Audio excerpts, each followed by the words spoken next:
So what would you like to ask me? Glenn, I would like to ask you, I've got some extra cash and I would like to get your opinion on whether to invest it in a property, whether I should invest in ETFs or keep it in my offset account. Sounds delicious. So what I would do, and this is basic boring housekeeping, number one, sort the wills out, sort your power of attorney out, have a trusted friend or family member to do that. Yep. It's important as well because you've got the company now, and that is a PTY LTD, isn't it, for Zani? Correct, yes. Yeah. So you just want a power of attorney because things are getting a bit more complex. Get your income protection sorted. Yeah, and this is, just on this, like your whole shtick is long line dog leads, that a legitimate leash or lead that is non-retractable, it's waterproof, it's high quality. And it will get to the fact where it might get to the point where as you keep building your market presence, whether the retailers stock them or not, people who know and will buy their gear from those retailers. Like JB Hi-Fi sells the exact headphones that I use, microphones that I use, like this Audio-Technica stuff. Like they sell it all. But me, I don't buy it from JB Hi-Fi still. Yeah. I mean, I get free microphones and free headphones now. But before I was paying for them, I would be going to the specialist audio place and would seek out this brand. Yeah. So I'm working in an environment where I'm not a consumer who's casually just got their first podcast and went and bought a microphone, or casually just got a dog and just will go to Pet Barn and throw everything in the thing. It's a product or service that has a name, is known for this, and people seek out. Yep. And that's your competitive advantage. I will say, I will get to what I would actually do. What would Glenn do to your first question? My answer to you, my question to you is, what do you want to do with property, shares, or offset? What do you want to do? Do you know what you want to do? I'm thinking shares because it's less time, like set and forget. I have had property before, and I know in Victoria there is so many, rules coming out in the property market in Victoria. Yeah. So I think shares is probably the one I would want to do. Whether that's the right one or wrong one, I'm not sure. You're at the financial status where you can do whatever you want, and there is a technical carve out, and I'll talk to you to that in a moment. Are you? And I'll put words in your mouth, spit them back out at the moment. Are you happy with the current house and the block of land because you do have a little bit of space for the dog to run around? Like there's nothing on the horizon that in the foreseeable, I'll make a number up, 4 or 5 years that you'll be moving house? No. Okay, cool. So you can't wreck it, but you can optimize it.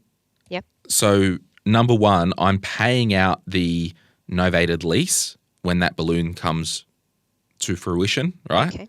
And this is just what Glenn will do in your situation. In May or even tomorrow, doesn't matter if you want to do it tomorrow, do it tomorrow. Sure. Buy a new car with cash, unless it's an EV, 100% EV, because you get a fringe benefits tax exemption buying an EV under the luxury car tax threshold in the moment at Australia. Okay. So it could be worth, and again, go to an accountant, pay $300 or $400 and say, hi, Mr. or Mrs. Accountant, this is my income. And just go, can you just crunch for me? If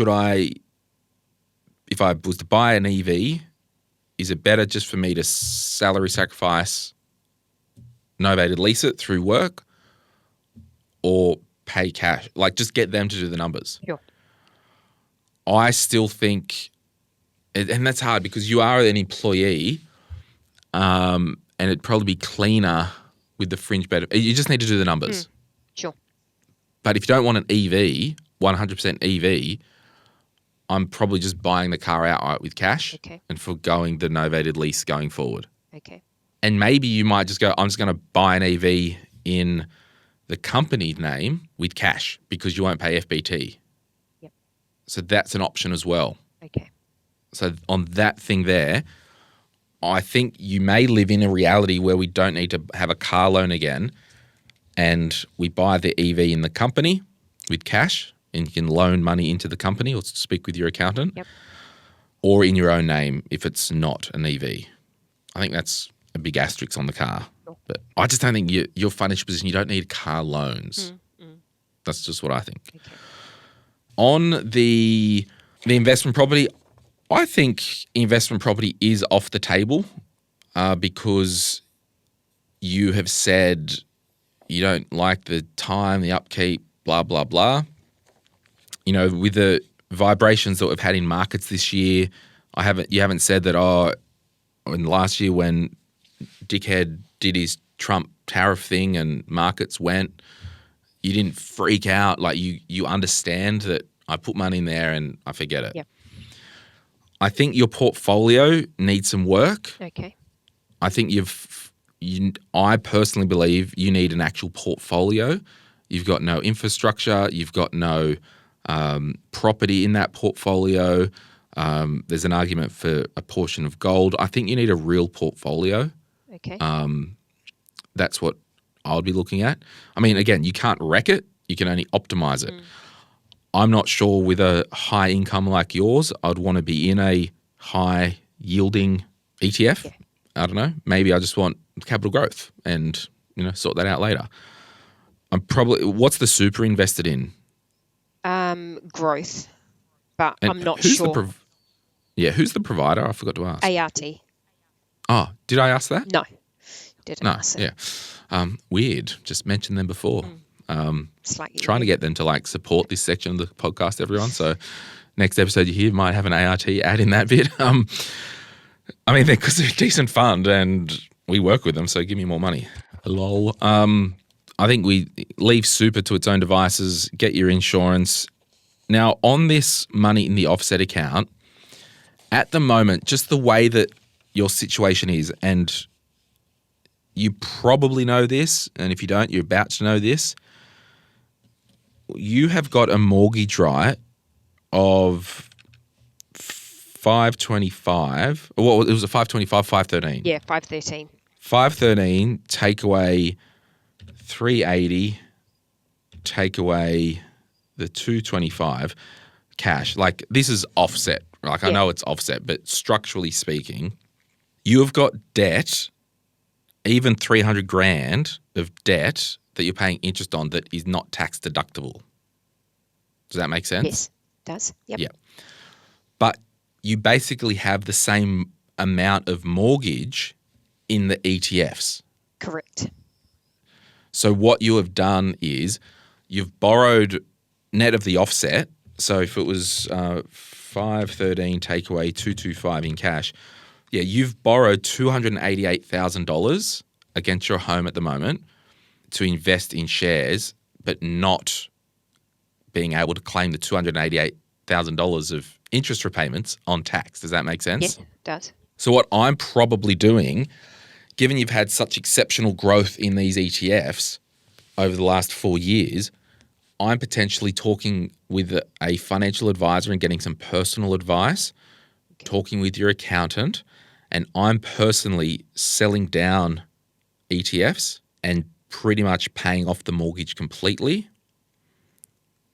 And everyone just listening, I saw a ghastly face reaction.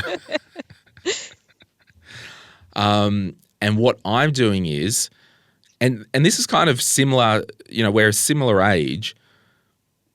You've done half your life. All right, what are we doing for the rest? So I reckon we're pressing reset now, and Selena is not having any non-deductible debt in her life. Just not doing it. Yeah. Don't need to. And what will happen is if we paid off your mortgage, close the account completely, right? Yep. It also means we might live in a reality that you can get to the point where I'm comfortable with a $30,000 emergency fund, not 50, because that overall security in your life is yours and taken care of. Sure. Hey, it's Glenn here. Thank you so much for watching today's video. You made it to the end. Can I ask a favor? Can you hit that like button and maybe hit subscribe if you want to get notified when we release further videos just like this one, whether you watch the Money podcast or Retire Right. And remember, if you want to learn more about investing, I've got an investing book, The Quick Start Guide to Investing, and there's a link in the description to get your hands on a copy. Thank you so much. Bye.